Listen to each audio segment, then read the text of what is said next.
Check out this watch I found while browsing at a local thrift shop. It says it's got a Japanese movement inside. And after doing a quick search online, I found out that it actually meows and that it's from the 80s. But to find out, we got to open it up and replace the batteries. Inside, I see 3 batteries to replace.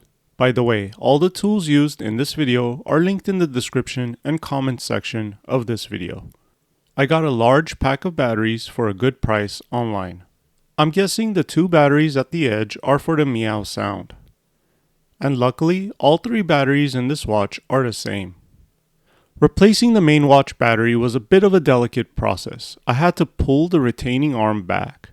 With the batteries replaced, the watch came to life. So let's listen and see what this actually sounds like.